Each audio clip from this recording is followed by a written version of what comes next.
Siapa yang sangka kalau kualitas ikan koi lokal sekarang udah bisa dibilang bersaing dengan sangat ketat banget dengan kualitas koi dari Jepang dan juga mungkin dari China nantinya. Nah, aku udah barengan sama salah satu owner dan juga penghobis yang punya 150 ton air kolam yang isinya adalah ikan koi lokal semua.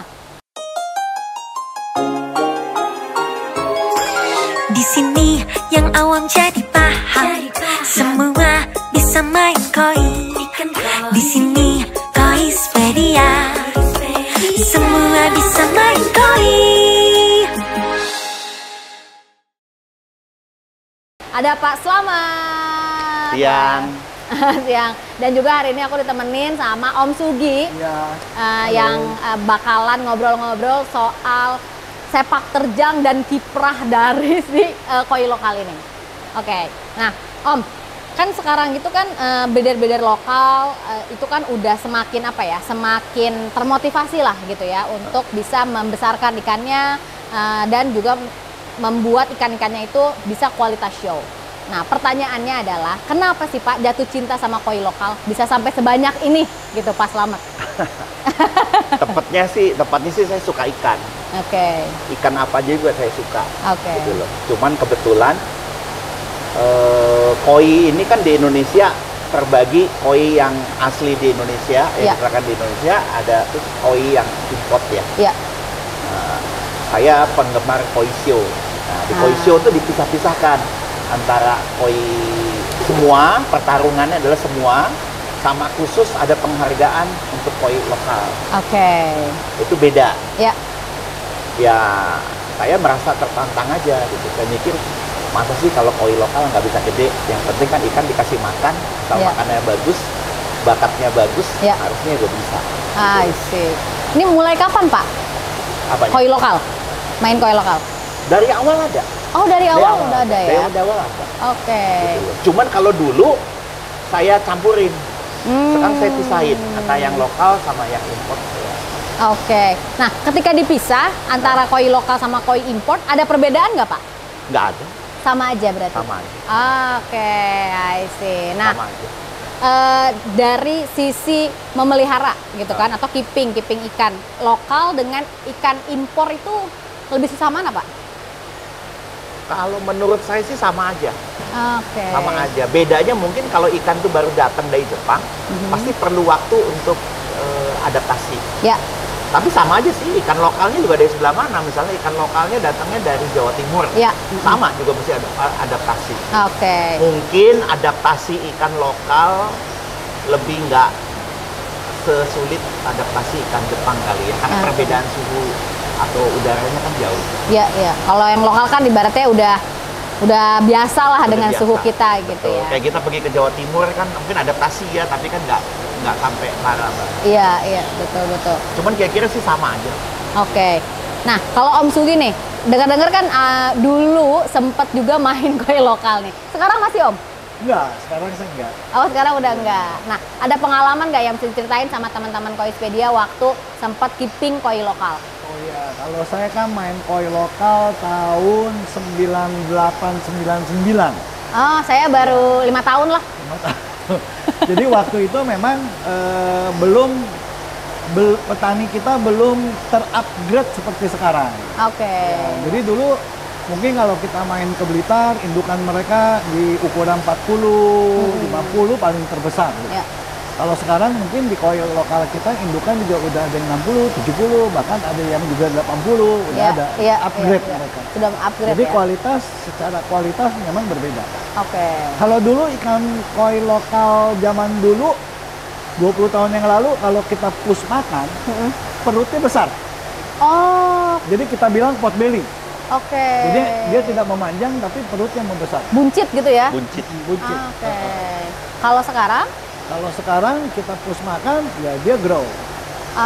Dia tumbuh. Karena genetik indukannya udah upgrade. Udah upgrade ya, genetik indukan udah upgrade. Nah, menarik nih soal evolusi koi lokal yang tadinya susah untuk besar, dan sekarang udah lebih mudah besar lagi gitu kan. Ya. Nah, berarti pakan ya salah satu faktor utama dari si koi ini bisa lebih besar lagi selain dari genetik tadi? Selain genetik nomor 1, juga perlu 2 kolamnya. Yang ketiga pakannya tentu perlu. Pakannya tentu perlu. Nah, hari ini Om Sugi dan juga Pak Slamet ini sedang menguji cobakan salah satu pakan terbaru yang hasil kolaborasi antara Om Sugi kemudian juga beberapa teknologi-teknologi dari luar negeri ya Om ya? Nah, mungkin boleh diceritain Om tentang pakannya ini tuh apa nih Om? Jadi berangkatnya itu awalnya tuh gini, saya juga termasuk penghobi yang ikannya cukup banyak. Jadi kalau kita beli pakan yang bagus banyak nggak? Banyak, pakan import yang bagus banyak.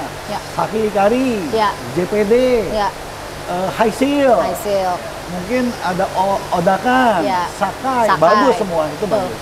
Tapi kantong kita nih untuk jumlah ikan yang ratusan ekor tuh cukup makan energi itu. Akhirnya saya berpikir, kok kita nggak bisa bikin ya? Jadi belajar dari mulai bikin, akhirnya finally saya ketemu personal di Vietnam. Mereka punya material cukup murah, dengan pabrik cukup bagus. Kemudian saya persamakan formula yang mereka dapat dari Niigata dengan pakan Umai Koi Food yang pernah saya bikin. Kemudian kita coba racik dan hasilnya harganya memang tidak terlalu murah. Tapi dibanding dengan yang ada menurut saya cukup murah gitu. Dan hasilnya kita udah uji coba di jadi udah berapa bulan ini cerita.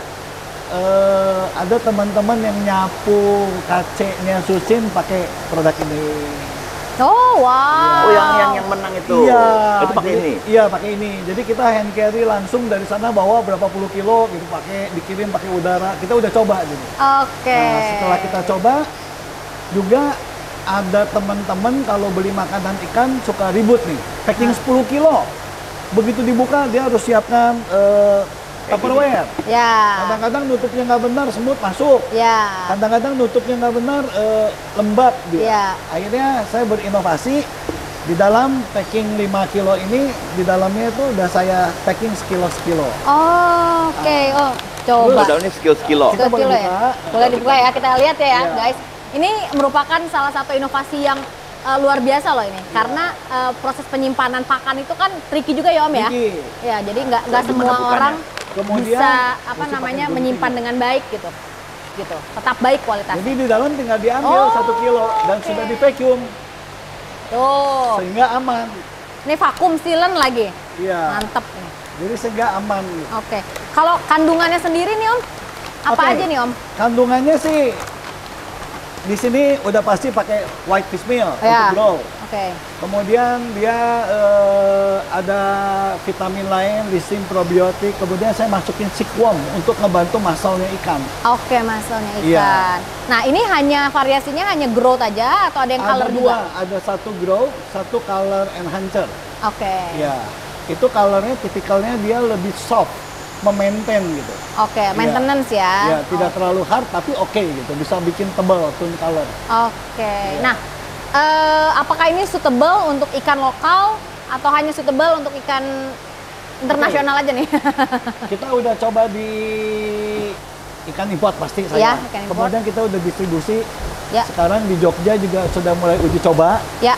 Kemudian kita udah coba susuinya produksi Leon Koi. Dari Blitar. Kita juga sudah feeding pakai ini. Dan berapa lama ini hasilnya untuk nge-grow ikan yang udah pernah dilakukan risetnya Om? Di saya, kolam baru 3x4 dengan isi 25 ekor, 2 minggu terlihat. 2 minggu terlihat ya? Dengan porsi ikan 30-40 cm, 25 ekor, 2 minggu terlihat dengan feeding 550 gram per hari. Feeding setengah kilo sehari. Wow, menarik ya nih teman-teman. Salah satu alternatif kalau misalkan teman-teman memang tujuannya untuk ngebesarin, bikin bodinya bulky, mungkin bisa dicoba nih Haruto. Dan harganya ekonomis. Nah, itu penting tuh. Harganya ekonomis. Dan sekarang udah bisa didapat di Shopee, di Tokped, di berbagai kota sampai Banyuwangi. Sampai Banyuwangi udah ada ya? Oke, nah balik lagi ke Pak Slamet nih Pak. Dari sekian banyak ikan-ikan lokal yang ada di kolam Bapak ini nih Pak, yang paling favorit yang mana Pak? Doitsu. Kayaknya semua ya. Favorit mana ikan? Coba Pak, yang paling favorit nih, karena kan banyak nih ada. Saya sambil ngapalin nama-nama ikan nih guys. Gampang dulu nih apa? Ya Allah, langsung yang susah lagi. Masa itu yang susah? Ini apa ya? Cagoy. Cagoy. Oh, cagoy. Ya betul. Nih cagoy nih guys tuh. Langsung dites loh aku. Kalau ini aku tahu Pak, ini susui. Ya gitu.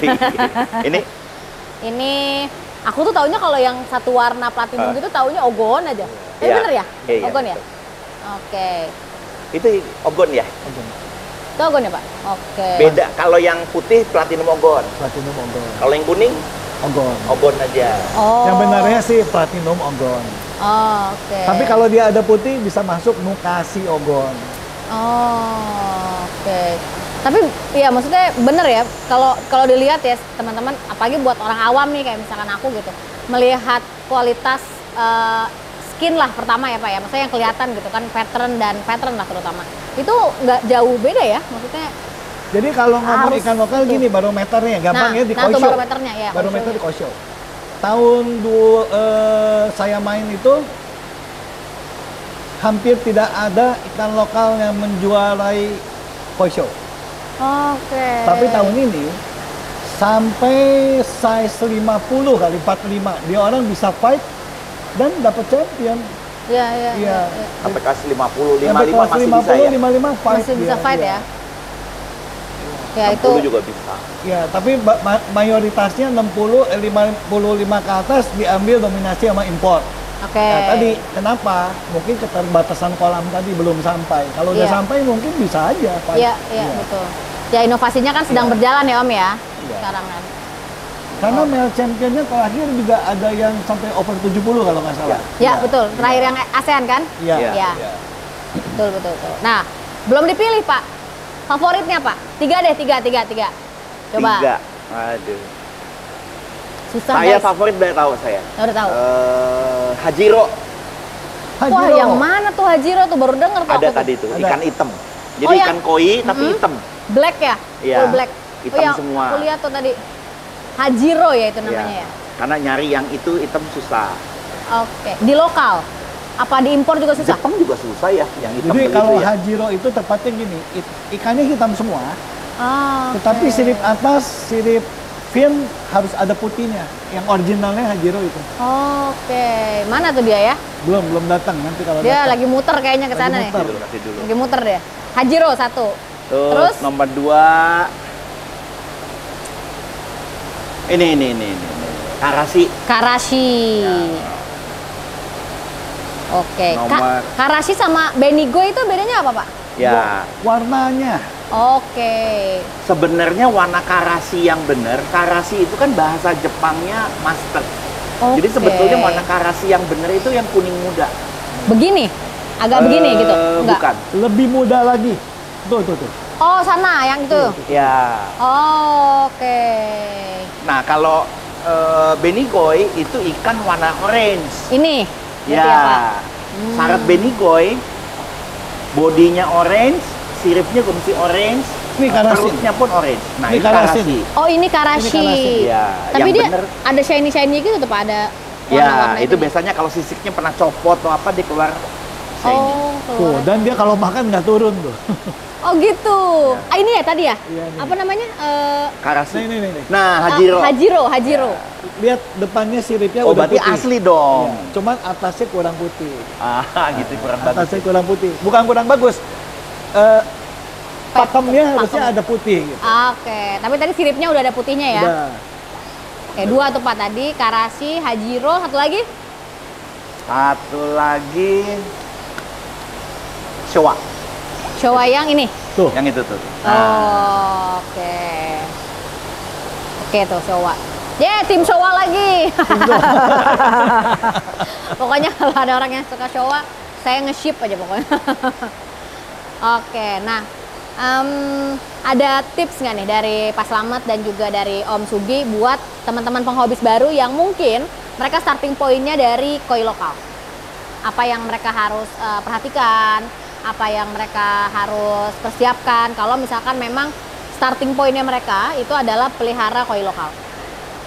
Mungkin Om Sugi dulu, Bu. Kalau dari saya gini, jadi kembali pernah kita ngobrol tuh tergantung penghobinya mau apa. Ya.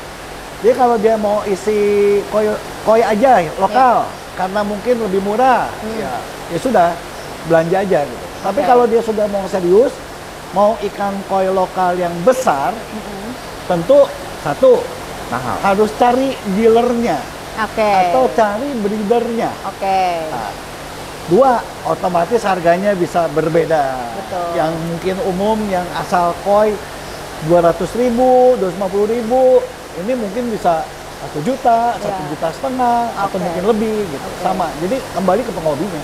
Ya, jadi jangan berasumsi bahwa ikan lokal kita murah ya. Enggak, belum tentu. Tergantung kualitasnya. Yang puluhan juta juga ada. Ikan lokal yang bagus itu bahkan banyak yang lebih mahal daripada ikan impor.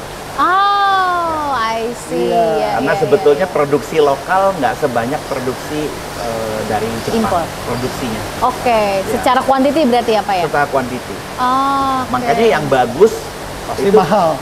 Ya, biasanya malah lebih mahal ya. Lebih mahal. Nah, ini menarik nih buat teman-teman. Jadi ada suatu persepsi mungkin ya bahwa kalau misalkan pelihara mau yang murah udah aja pelihara koi lokal lah gitu. Tapi belum tentu koi lokal yang seperti apa dulu nih yang mau dipelihara. Tergantung kualitasnya. Ikan impor yang mudah juga ada. Ya, ya. Makanya kan Pak Sugi pernah bilang, beli ikan jangan beli sertifikat. Iya. Karena kadang-kadang orang ikan impor asal ada sertifikat dibilang mahal. Padahal belum tentu. Ikan bagus ada ikan bagus, tanpa sertifikat pun ya bagus. Karena sertifikat itu kan cuman menyatakan doang, tanda doang bahwa ini lahir kapan gitu kan ya, asal dari mana gitu. Saya lupa 2-3 tahun yang lalu ikan breedingan Indonesia yang di breeding di Lombok sudah bisa mencapai runner up Grand Champion kalau nggak salah. Grand Champion apa runner up? Grand Champion. Grand Champion Surabaya. Ya. Berarti wah itu super tuh kualitasnya tuh ya. Oh iya, itu bagus. Istimewa itu udah setara sama Jepang. Itu ikan apa? Itu kohaku. Kohaku apa sanke ya? Kohaku dari Cengkokwai. CKK. Nah, sewanya tadi itu bagus kan? Bagus. Sewanya tadi? Iya. CKK juga itu? Iya. Wah. Di sini hampir semua breeder familiar ada. Yang lokal. Jadi memang kalau beli ikan import jangan beli sertifikat. Ya. Gitu loh. Kalau beli ikan lokal cari kualitas. Harganya sama. Itu tips tuh teman-teman. Pokoknya kalau cari koi impor jangan lihat sertifikatnya aja ya, tapi harus dilihat juga kualitasnya. Karena nanti dibilang karena sertifikat jadi mahal, tapi belum tentu bagus. Tapi kalau ikan lokal, kita juga harus cari kualitasnya. Sebetulnya dua-duanya sama. Kita cari kualitas. Kita nggak cari sertifikat, tapi juga nggak cari yang namanya harus murah. Karena lokal yang bagus ya nggak murah. Betul. Berarti gini dong Pak Slamet ya, sebetulnya ada yang lebih spesifik nih pendapatnya. Kalau sudah spare bikin kolam sekian digit, sekian juta, listriknya sama, pemakaian airnya sama, perawatannya sama, sebaiknya spare cari kualitas ikannya yang berbeda, yang bagus. Gitu. Makannya juga sama. Makannya sama. Iya benar. Keindahannya yang lain. Keindahannya yang lain ya. Yang mahal pasti lebih indah. Betul sekali, karena ya itu yang mahal kan ada prosesnya. Kita menghargai prosesnya kan, karena mereka juga ikan-ikan ini juga kan. Karena memang sulit ya dapat yang bagus. Untuk lokal ya Pak ya? Apa termasuk impor juga? Sama, impor juga. Paling yang bagus itu cuma 0,2%. Ya. Nah kalau Pak Slamet sendiri lebih seneng keeping dari kecil kemudian jadi besar, atau lebih senang beli yang udah besar atau tengah-tengah deh? Dua-duanya. Aduh, kenapa tuh dua-duanya? Beli yang udah besar itu sebenarnya jaminan. Jadi kalau dasarnya udah bagus, itu jaminan kita pasti akan ya asal nggak apa-apa gitu, nggak mati. Gitu.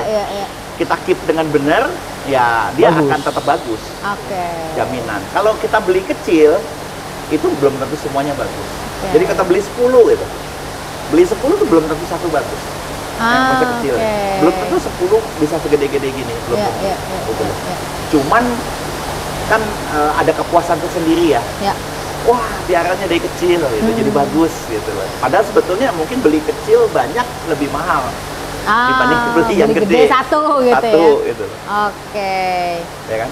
Nah, cuman ya gitulah, ada kepuasannya karena saya kan banyak kolam, saya suka pelihara ikan, makanya ya saya juga banyak ikan kecil karena saya suka pelihara ikan. Tapi kalau mau ngomong kepastian ikan itu bagus nggak beli ikan besar, beli ikan besar aja.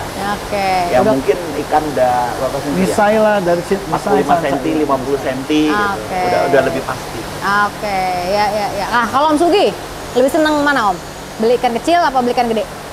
Saya sampai hari ini menempatkan diri sebagai spesialis torsai. Saya lebih suka dari kecil. Kecil banget dong ya berarti kalau torsai ya? Iya. Nah lah, mungkin 15 cm, 20 lah. Saya jarang beli ikan yang 40-50 jarang. Ya, kecuali teman-teman titip ya, kita hantinin.